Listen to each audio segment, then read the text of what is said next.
코리아 커브란 말이 나왔어요. 코리아 커브. 처음에는 그놈의 커브가 너무 이게 이렇게 돼갖고 우리를 괴롭혔는데 이제는 그 커브가 완만하게 일어나. 제가 야구 선수 출신으로 설명을 좀 해드릴게요. 야구 하셨어요?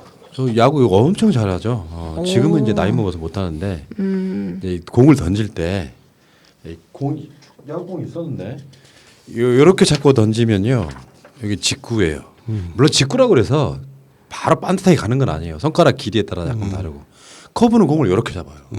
그래서 이렇게 뿌린다고.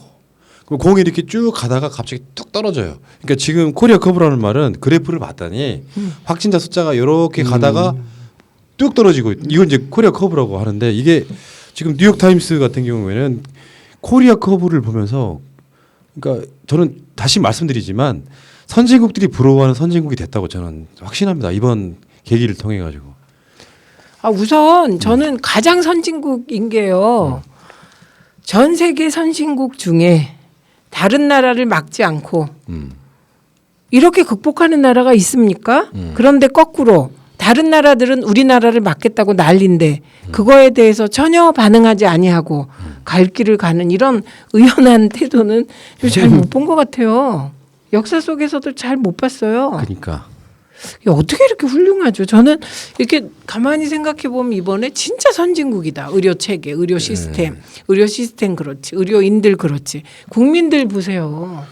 국민들 일부 종교 쪽에도 일부를 제외하고는 정말 이렇게 시민의식이 철저할 수가 있나요? 이 나라가? 제가 저번에도 그런 얘기 자랑스러워요. 좀 비슷하게 했는데 우리들 본인들 마음속에 있는 것만 버리면 돼요. 한국, 아시아의 조그만 나라 후진국의 관점만 버리면 저번에 우리 이야기했잖아요. 일본을 이미 이기고 있을 수도 있는 뭐 1인당 GDP. 그렇죠. 네. 그러니까 아카데미상은 굉장히 큰 의미를 갖는다고 보거든요. 그러니까 아카데미상이 봉준호가 어느 날 갑자기 튀어나온 게 아니라니까. 그쵸. 그러네.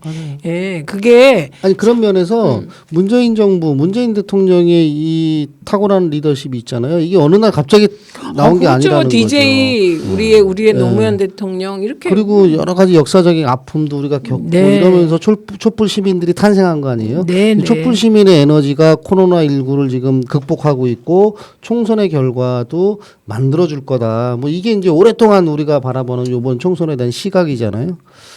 결국 국민의 승리. 예, 그러니까 지금 뉴욕 타임스의 그 분석은 뭐냐면은 첫 번째 정부의 신속 개입. 네. 그러니까 지금 확진자 한 명 나왔을 때 진단키트 개발해 하고 막 추진해 가지고 대량의 그 확진자를 찾아낼 수 있는 진단키트를 개발했고요.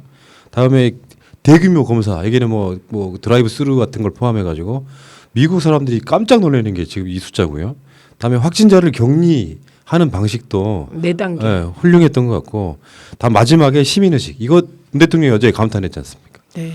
대한민국 사람들은 사재기를 안 한다는 것도 보도거리더만요. 아니 근데 미국이 얼마나 웃겨요. 미국에서 화장지가 완전히 동이 났잖아요. 그게 이해가 안 가잖아요. 우리 방송실에 몇 개 있는데 그게 가짜 뉴스로 시작됐다는 게 너무 웃기잖아요. 화장지가 마스크하고 마스크예요. 원료가 똑같아서 마스크를 대용할 수 있다는 그 가짜 뉴스.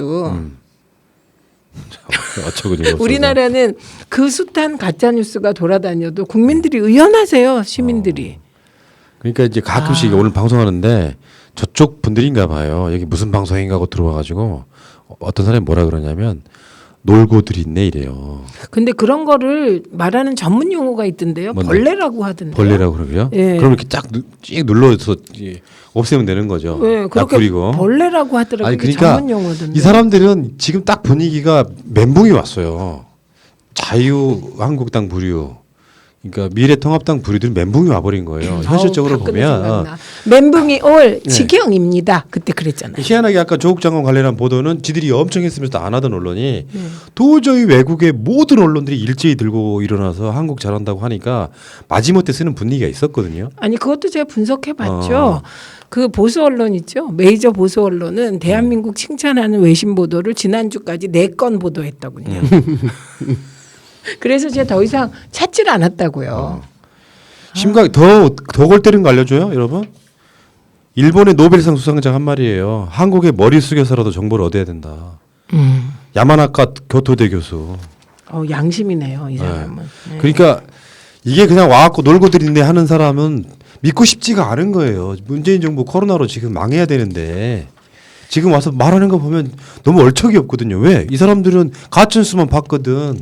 현실적이 나타나지 않아 이 사람들아. 유튜브에 가짜뉴스 전문 채널들의 이야기 맞는 거 하나라도 봐봐. 그러니까 이 사람 썸네일만 쭉 봐도요.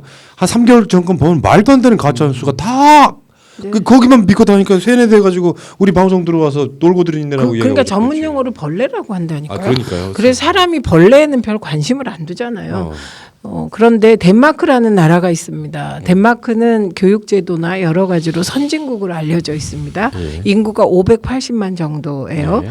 근데 이 나라에서 우리나라 질본이 진단 키트를 주겠다 그랬는데 거절했어요. 그랬다가 결국은 갑자기 확진자가 1,000명 이상으로 확 불어버린 거예요. 예. 그래서 사과했어요. 사과했어요.